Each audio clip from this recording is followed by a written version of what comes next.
የአምላክ ስራን ለማግኘት እየሄድኩኝ ነው ጋይስ።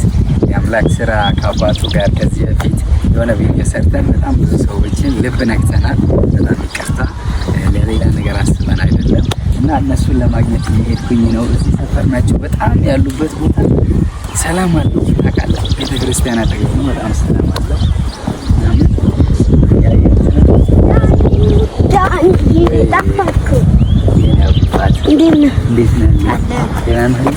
እንዴት ነህ? ትመጣለህ ብዬ እኮ እየጠበቅኩ ነበር።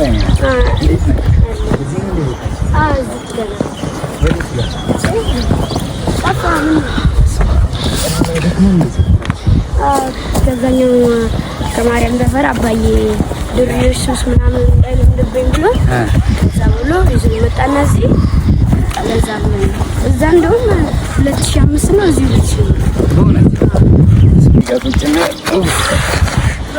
እንዴት ነህ? ደህና ነህ? የአምላክ ስራ እንዴት ነህ? ሁሉ ሰላም።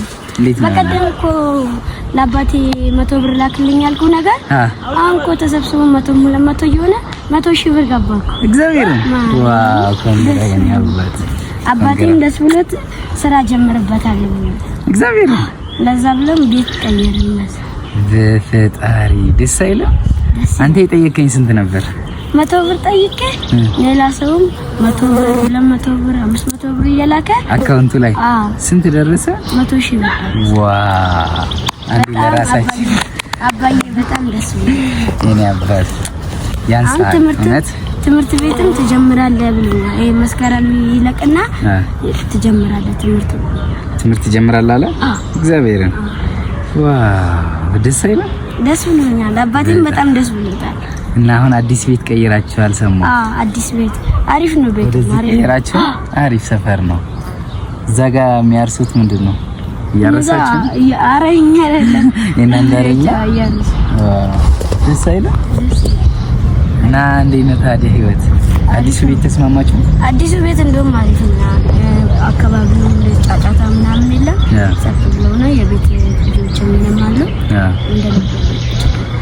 አይደለ? ምግብ ምናምን እየበላችሁ? ምግብ እየገዛን እንበላለን። ከዛ ካለች 100,000 ብር ላይ ቀስ ያለን እየቆጠብን ነው። አባት ድግ በልልኝ አባት። አባዬ የት ነው ታዲያ?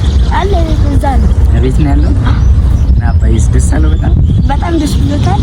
እንደውም ላርጎ ምናምን ማምረት ትችላለህ ብሎ ላርጎ ሊጀምር እግዚአብሔር ስራ ሊጀምር። ዋው ደስ ሲል በጣም እግዚአብሔር በጣም ደስ ይላል። ደስ አይልም? ደስ ይላል። እኔ ራሱ በጣም ደስ ብሎኛል አይደለ? አንተም ትምህርት ትጀምራለህ? አዎ እጀምራለሁ። ምር ብሎብሃል ከበፊት ነው? በጣም ቆንጆ ይሆናል። አመሰግናለሁ የኔ አባት። ችግር የለውም አባቴ። ገና እሺ፣ ያንተ አምላክ አለ ጥሎ ማይጥል። እሺ አባቴ፣ ገና ትምህርትን ትጀምራለህ ብዬ ካልነበረ ሁሉም ነገር ይስተካከላል።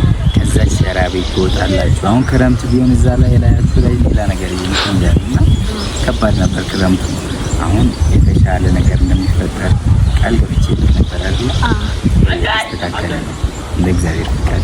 የሱ ኃይል ነው። እሺ አይዞህ። ትምህርትን ትጀምራለህ? ጀምራለሁ። መቼ ልጀምር? ትምህርቴ መስከረም ሲያልቅ በቀጣይ ጀምራለሁ አይደለ? አባዬ በጣም ደስ ብሎታል። እንደውም ስራ ጀምራለሁ ምናምን ወይ የጀመራ ምን ናቸው የላኩት? በእናትህ ምን አይነት ቀን ሰዎች ናቸው? በጣም ደስ የሚሉ እግዚአብሔር ይስጣቸው። እግዚአብሔር ከነሱ ጋር እነሱን ጨምሮ ይወጣ ይተካ። እግዚአብሔር ይርዳቸው። እነሱ ይካለ ግን ሰው መድኃኒዓለም ይርዳቸው። ከነሱ ጋር ክፉ ነገራቸው ይጠብቁ። አባዬን የሚያው ነው ቤት ነው ያለው? ቤት ነው። እናት ማረስ ግን ደስ ሲል ያርሱት ደስ አይሉ? ወደዛ ያዝላችሁ እስቲ ካሜራ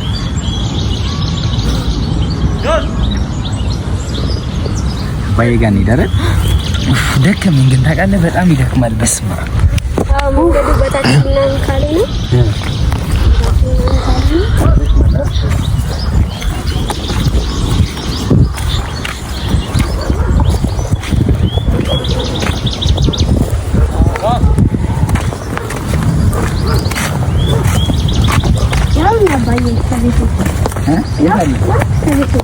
አባዬ እዚህ ነው እንዴ?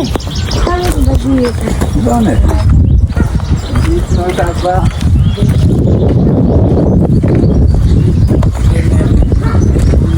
የኔ አባት ደህና ኖት? እንደምን ኖት?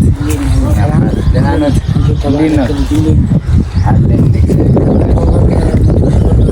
የምናገኝ ባለሰው ባለድል አደረከ። ኧረ የእግዚአብሔር ኃይል ነው። ይሄን ኃይል አለ።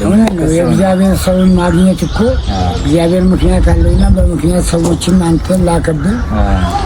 እግዚአብሔር ሰው አለ። ሰውም ማን አለው? እግዚአብሔር አለ። አዎ አዎ፣ እውነት። እኛ አንድ ሰዓት ምሳ ሰዓት በራበን ሰዓት አንተን ላከብን። እግዚአብሔር በአንተ ደግሞ ሰው አመጣ። እግዚአብሔር ይሄንን ድርሻችን ሰጠን። አዎ መግቦናል። እንደ እግዚአብሔር እኛን ሊመግቡ የቻሉትን ደግሞ ባሉበትም ይጠብቅልን፣ ባሉበትም ይመግብልን፣ ባሉበትም ያስብልን። እኛ ደካማዎች ነን።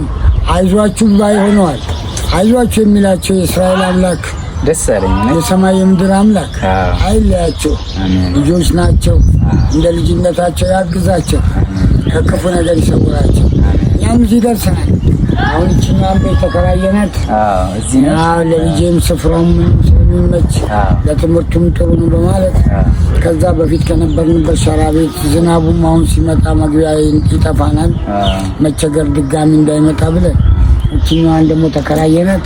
ከዚህ ደግሞ አሁን ድርሻ ከሆነችን ሳንቲማችን ደግሞ ስራም አንዳንድ ስራዎችን እየሰራሁኝ ይህ ልጅ ወደ ትምህርት ነው። ለራሴማ የራሴን የመብላትም አቅም የለኝም፣ ለመሮጥም አቅም የለኝም። እድሜ ገፍቷል። ለሱ ደግሞ እናቱንም አትሆንንም ከማጣት ሁለተኛ ድጋሚ ክፉ ነገር እንዳይደርስበት ትንሽ ነፍስያዬ በቃ ሽታ እያደረገ እንደ አባትነቴ እንደ እናቱ ሽታ እያደረገኝ አጠገቡ ኖር የለም።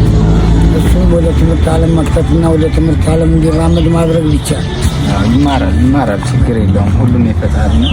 ይሄ ነው ይማራል፣